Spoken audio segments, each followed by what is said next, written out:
We have the convener of the Land First, Black First, Land First, Andile Mngxitama and Botsang in the studio. Andile, there's always a puppeteer, and I know as a conspirator yourself, you would give clarity or a rather different dynamic to what is at play here. It's not as simple as an asset or fund manager pulling the plug. What, in your view, is going on?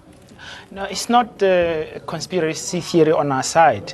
It is a conspiracy by agents of white capital. It's a very shocking thing, actually, that this future growth business has taken money from the public.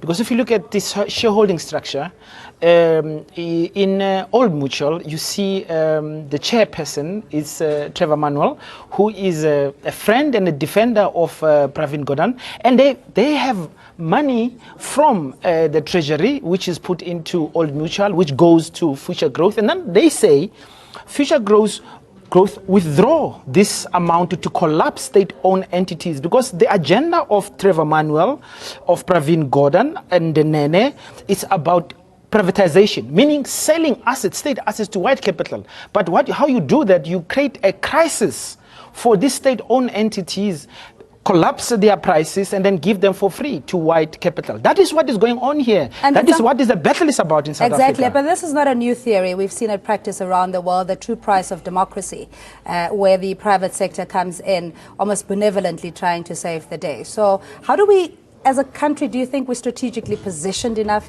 to be able to withstand this kind of thing? Good evening, Cindy, and good evening to your viewers.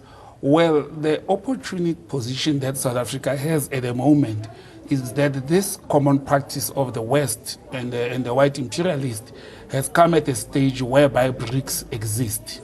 And Brazil was the first victim of this process, and they were not careful enough for the government to be removed there. But as a relief to a South African nation and government is that BRICS has stepped in. The BRICS Development Bank has stepped in today and said they are existing for exactly the purpose of aiding state-owned entities of member states of BRICS.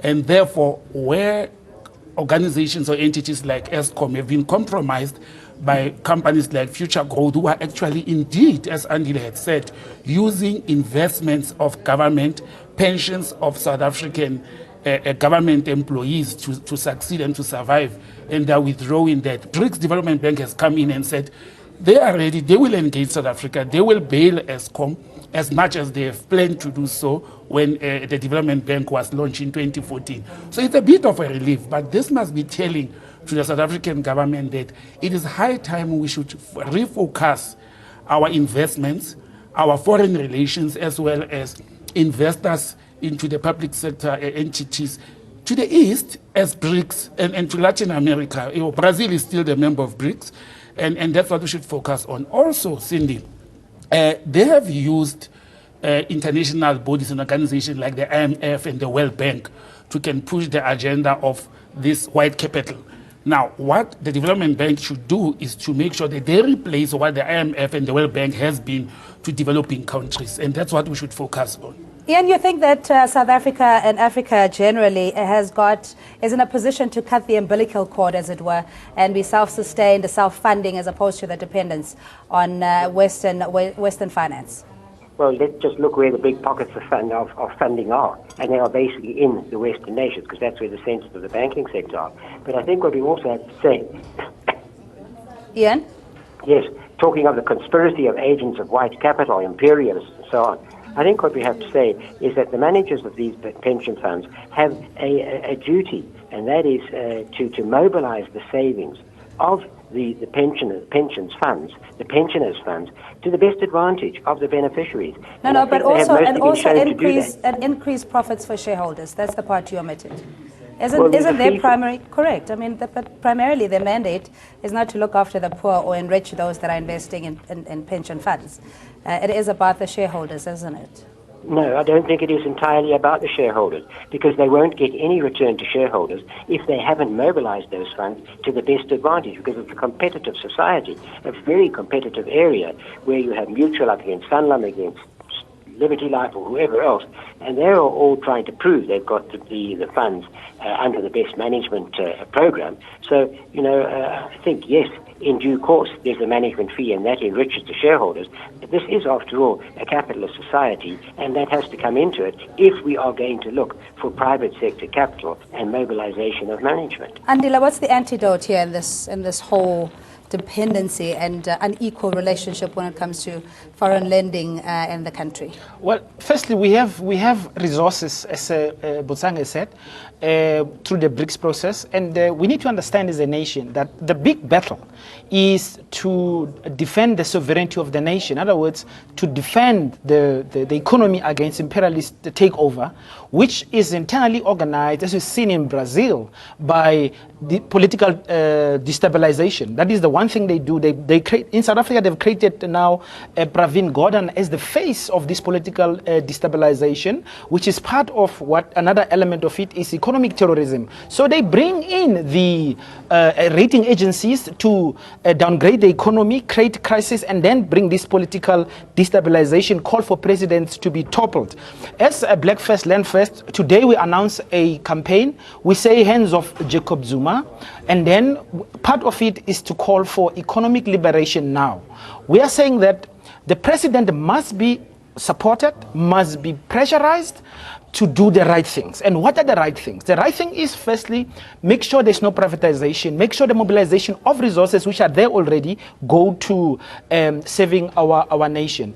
Give people land without compensation, but key is the ending of the monopolies. We have to destroy monopolies, because monopolies in South Africa are holding and excluding our people from participating in the economy. Let's destroy the economy, the monopolies, and in this way we'll bring in more people. But free education is key. We must address the Marikana question, and reparations must be paid by loanmen. Loanmen is the one that caused what happened in Marikana. We have not gone there. Okay, how do we effect change? Because it has to be a matter of policy and ensuring that we adhere to the Constitution and that things are done orderly, I suppose, without causing anarchy. Cindy, I don't think if the government decides to take its investments like people's pension that are being held by the PIC and any other investment you may have as a country for minerals and so forth, and invest them in a different market from the common market that we are used to, it needs any constitutional change. I don't think there's any clause in the Constitution that is blocking or forbidding the government to can change its arms of investment. Like I've said earlier on, the monies of public servants in forms of pension as well as investment of public servants, they've been sitting at the PIC. When the CEO of PIC, Brian Molefe, was moved to Eskom, the very same monies were moved to companies like Future Growth with the intention of continuing to use them to fund entities like Eskom. Now, Future Growth decides to be arrogant towards government while they are holding monies of public servants in South Africa. Now, there's no way of beating up the show. The government must decide at other markets. Also, people have been talking about the rand against the dollar and American investment. There's no money in the USA. The country that is best performing in the world financially today is China.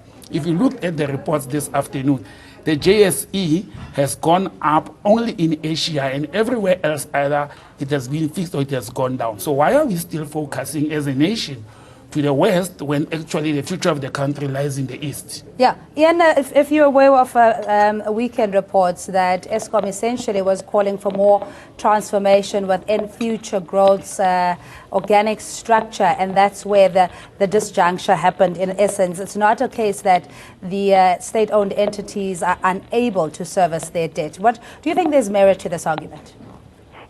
Well, look, the actual holder of the funds, that is Eskom, or the source of the funds, is quite entitled to say they would like this or that sort of management. But frankly, the most important thing is proven management, the ability to show over time that the best returns can be obtained.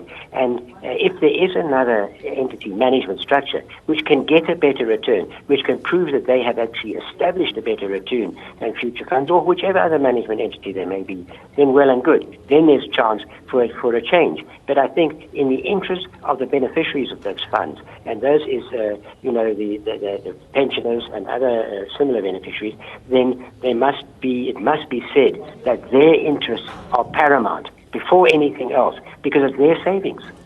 All right, Andile, just in terms of taking the debate forward, I mean, you did say that there is a case that you have put forward in terms of land expropriation and protection of the precedent, but just as ordinary citizens in our areas of influence and debating these things and ventilating them, wanting to see a more equal society, what do you think is possible or attainable within the immediate future? It's very important that we simply move from saying that we need economic transformation, and this can only happen if we deal with the saboteurs such as future growth, such as Pravin Gordhan. We can't have a minister who is appointed by private capital controlling treasury. This is not correct. In fact, his interest, if you look at even the new board of South African Airways, we looked at it. We are shocked to find that there are again shareholdings that Pravin is part of, and these new board members are part of that. So there is a whole... All right, but where's the conflict? If he had declared according to the ministerial book of code of conduct in Parliament, it's out there, you know, one could argue that... Declaration is not enough. It's not enough. But if there is conflict of interest, then that's what it is. If it's shocking that a minister has shares in companies which now are sitting in a board that he has appointed. Whose interest is he serving? So already that board is compromised from what we can see. The president said he has got confidence in Pravin Gordhan. You know. Cindy, I've got points. We don't have. I have 2 points there. You know, it's very difficult. We are talking a capitalist market society here. And I want to differ with Ian and saying the primary objective of a capitalist is to make profit. It doesn't matter who invests. You cannot tell me that the people sitting in London who are using pensions of South African public servants are worried about their economic development and growth as individuals. They are more worried about maximizing profit out of those investments. That's number one. Number two, the statement that people are peddling in the media to say Eskom wanted the management of future growth to change and to transform, to have few black faces there. It doesn't hold water. I do not think as a nation we should be sitting and looking at board members of it just because they are black. We should look at where the interest of these people are. Having black faces in future growth, that's not going to mean that future growth will focus on the interest of black people in this country. It's not going to happen like that. I've said before, look at how the system has worked since 1994. Every single public service minister of finance, director general of treasury, governor of the Reserve Bank, all of them, they are a chain leading to the same companies that are actually holding the investments of this country. That cannot be correct to say we are only relying on them declaring, but when you conduct yourself and you do your duties, where are your interests? So I think Eskom is on the right track to say if future growth wants to live, they should use South African investment money somewhere else. Let's get another perspective. Ian, I hope you heard the comments so far from our panelists. Yeah, what's your response? I would like to say, clearly there's a bit of a race between investing in established enterprises, that is through equities on the JSE, for instance, or in a developmental prospects. But we've got to consider risk and just how far are you prepared to push the risk profile of the funds which you are managing. If you just look at a new infrastructure development, there's a far higher risk than investing in an established company that's had a long-term structure of growing profits and growing dividends, which after all is what the shareholders and so these fund beneficiaries are looking for. So I think one has to say there is room for compromise here. And certainly, by all means, these funds should have a certain amount of the investments under their control in developmental areas that could well be Eskom, for instance, or the other state-owned enterprises. And I would also like to point out that where it is seen as the wrong in exclamation marks, for a minister to have shares in the company, in the country, well, this is savings. And, it's everybody's individual duty to maximize their savings as much as possible so that then they don't become a burden on the state in due course when they reach their own retirement age. I think we have to leave space for both sides to be employed here. And even as a public servant, for you to have interests in multi-corporations and still lead the treasury and still sit on the boards and still be influential in appointing members of the board, that's okay? That's part of your savings portfolio? Well, I'd say, under normal circumstances, a public figure doesn't actually personally direct the avenue of his savings. They're put into a trust. They call it a blind trust, where it's then handed over to somebody else to manage on their behalf. They can simply say, I want X amount to go into my savings in the equity market, X into bonds, and that does not necessarily have to be followed. But at least it's not saying, I've got to know there's something, some big new development in which company A is going to benefit, and I want you to get shares from my savings in that.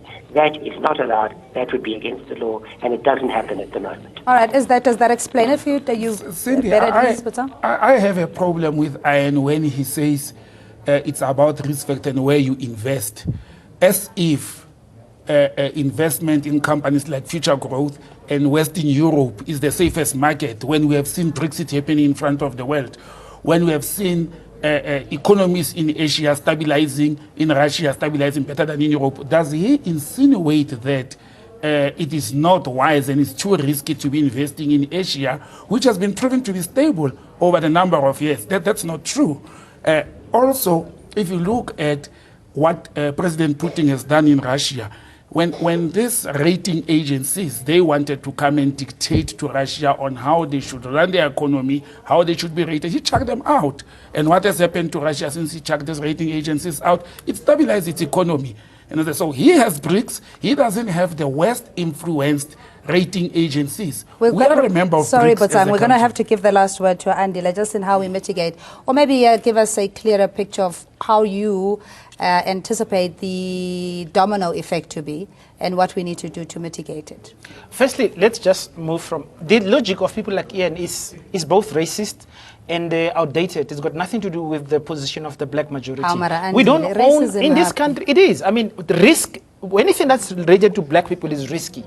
We're talking about, this company which actually has state money and is taking this state money away from us with the intention of collapsing the state-owned entities.